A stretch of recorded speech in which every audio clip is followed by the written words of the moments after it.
Ahojte všetci na palube. Ahoj ňufi, dobré ráno. Ahoj Sofka. Ideme k Martuške. Sofi. Sofa. Čau. Ahoj. Ahojte ľudia. Ja som takto zamaskovaná, lebo som unavená a ospala a je mi zima. A idem si asi ešte trochu zdriednúť v Martuške. Ahoj! Koľko máme hodín, babi? Už bude za chvíľku 11, tak sme si pospali. Teraz akurát babi dokončili svoje čistenie a idem na rad ja.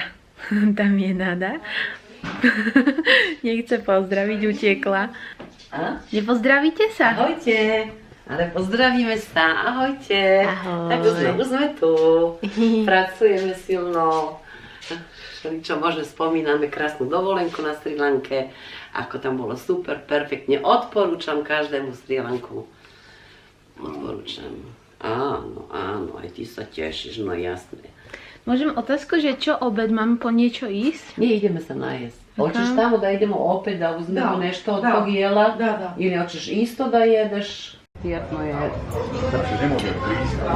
Asi budem musieť zrýchlovať, lebo za mnou hrá hudba. Sme teraz v takej reštaurácii, volá sa to, že Flip, to je v Petržalke. Sem sme chodili už strašne dávno pred rokmi a tu varia akože menúčko. Takže sme došli na menu. Bolo to trošku pometené, lebo najprv som si niečo objednala a nakoniec, že to ani nemali. A potom som chcela niečo iné a to mi donesli tiež inak, takže... No, mám nakoniec stehno s varenými zemierkami a k tomu taký mrkvový šalát. A vám všetkým dobrú chuť prajem, alebo teda po chorvátsky sa to povie dobar tek, takže na duške prajeme dobar tek. Taká som šťastná, prešťastná, lebo teraz sme v... Ako sa to tu volá? Ja vždycky zabudnem. Dofriasa. Vždy zabudnem, ako sa volá toto centrum tu celé, ale je tu vlastne Carrefour. Tam hore, teraz sme v Petržalke. Úplne mi zase vypadlo, jak sa to tu volá, ale to je jedno. Tu vzadu je dráčik. Boli sme sa tu len tak trošku popozerať s mamou a s Nadou po obede, že čo tu majú nového, pretože oni hľadali nejaké veci si a boli v obuvi a tiež sme boli pozerať v dráčiku niečo pre Nadiných vnúčikov. A ja som tam vošla, pretože ma napadlo, že tu je to také, že až tak veľa ľudí sa tu nepohybuje a že v dráčiku by možno mohli mať jednu kolekciu, ktorú strašne zháňam a nikde sa už nevyskytuje. A hlavne jedna Barbie z toho, a oni ju tam mali. A dostala som na ňu ešte aj zľavu od Marekovej bývalej kolegyne Aťky, ktorú týmto strašne pozdravujem a veľmi pekne jej ďakujem. Ozývam sa vám narýchlo z kabinky v Pepku, pretože sme boli skúšať. Majú výpredaje na sukne. Všetky sukne, aj také šaty, čo tam mali na takom stojančeku, mali za euro. Takže som skúšala a 3 sukne sú mi úplne perfektné, takže určite beriem. Už sme doma, idú na mne babi čarovať za chvíľu, ale chcela som vám ukázať krásku, ktorá som mnou dneska išla z dráčika. Vyzerá takto. Dostala meno Nada po našej Nade, ktorá je tu na návšteve. Je podľa mňa úplne nádherná. V zlatom. Vybrala som práve túto preto, lebo ona sa dá v hračkarstvách strašne ťažko už teraz zohnať. A vedela som, že v tom Carrefouri, že tam nechodí až tak veľa ľudí, takže ma napadlo, že možno by tam niekde mohla byť a bola zastrčená hore za takou jednou inou. Ale že som ju tam zbadala, som vedela, že ju musím zobrať, lebo za túto cenu by som ju už nezohnala. A mala som na ňu dokonca ešte aj 4-eurovú zľavu, z čoho som sa veľmi tešila. A ešte raz veľmi pekne ďakujem Aťke, to je vlastne Mareková kolegyňa bývalá z práce, ktorá mi s ňou pomohla, pretože som nemala so sebou dráčikartu, takže mi požičala svoju. A myslím si, že je proste úplne geniálna. Asi kočica? Dúfam, že sa budeš aj Marekovi páčiť.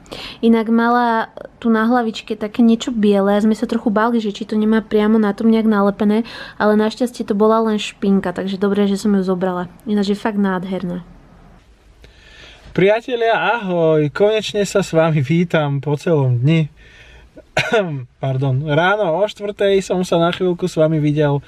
V robote som nenatáčal a teraz sa s vami na chvíľku vidím. Som v aute, čakám na Dubiho, už sme odišli od Martušky.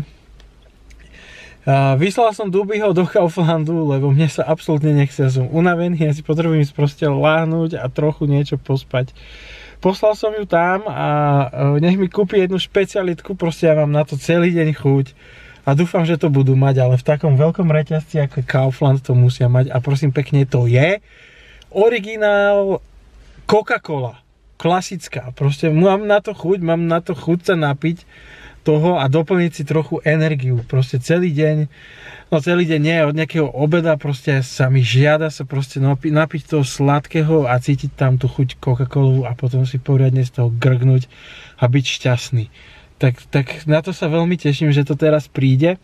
A ešte vlastne Dúbka išla kúpiť nejakú šunku a syr, lebo Martuška nám dala toastové chlebiky, takže si urobíme na večeru toastíky. A šunkovo-syrové klasika sú najlepšie a to nám chutí. Kečup doma máme. A ešte túto dievčatám nejaké náhradné jedlo. Kde ste? Aha, Sofa je nervózna, že kde je panička, Lolata tam spí. Takže ešte aj pre psíkov sa išla kúpiť večeranu a potom hajde domov, lebo už to najhoršie mám, chvála Bohu, za sebou a už to bude len dobré. Musíme si pustiť hlasnú hudbu, aby Marek nezaspal. Som K.O. Si K.O.? K.O.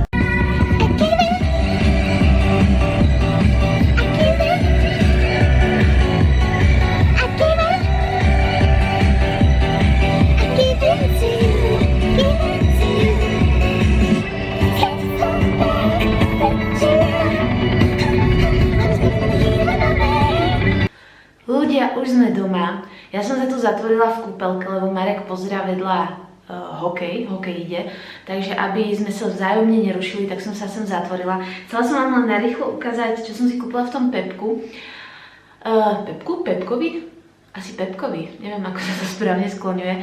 A ešte som vám chcela povedať, že som potom už nenatáčala u mami, pretože oni na mne išli čarovať. Ja to volám čarovanie, ale to je len práca s energiou. A bolo to úplne senzačné, pretože čím viacej to podstupujem, alebo čím viacej krát to na mne teda robia to liečenie, tak tým viacej sa človek ako keby otvára. A ja mám určitý problém na krku a ja som nikdy nechápala, že z čoho to mám, proste úplne ma to štvalo, mám to už asi 7. rok.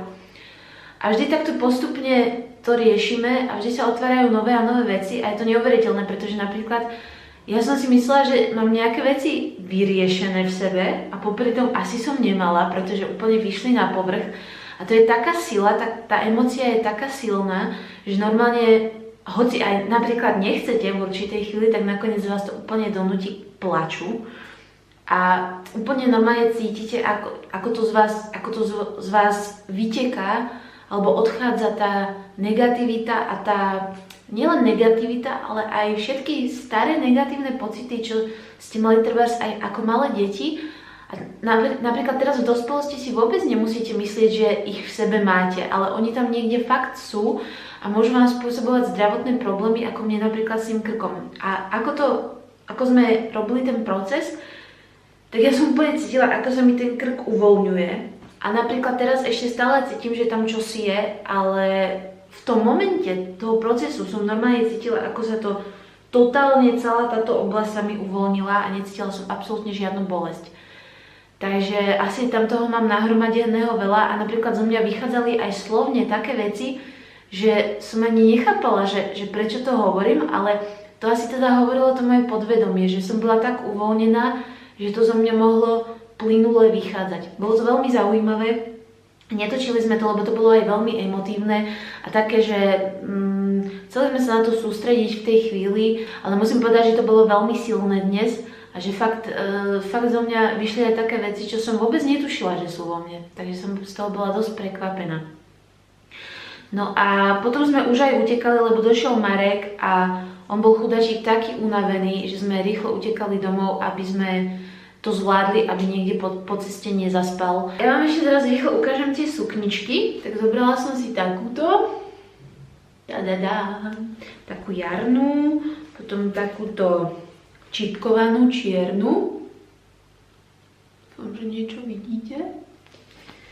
No a nakoniec som si zobrala ešte takú kvázi púzdrovú.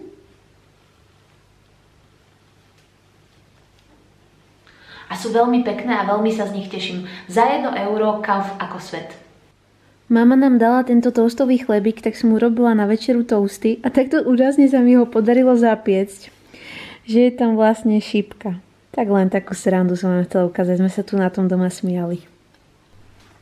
Pozrite, kto sem zavítal za nami. Hokej skončil? Hokej skončil. A ako? 7-5.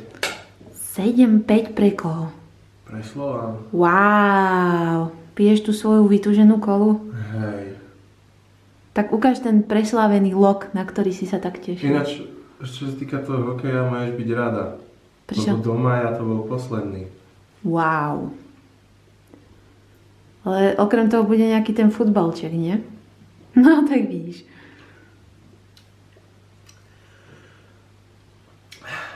Dobre padlo. To som potreboval. Chyť to na chvíľku, niečo ešte som zabudla. To som potreboval, lebo to mi dodalo teraz toľko energie. Ja som sa ťa zabudla opýtať, že čo hovoríš na kočicu, lebo som hovorila do videa, že dúfam, že sa ti bude páčiť. Je pekná. Hej? Hej. Že je to tvoj typ, hej? Je to môj typ. Hej. Skoro jak ty. No tak ozaj len skoro. Teším sa, že už si doma a už dúfam, že tie 4 dni ubehnú ako voda a že Bude. bude v bude. Bude. Ale bude v bude. Áno. Ako Dúfam, Budapešť. že to ubehne, lebo už zajtra deň voľna a to máme behačky nejaké a to zase si... Tak si budem snažiť aj pri tom oddychnúť. Vidíme sa. Čaute. Čaute.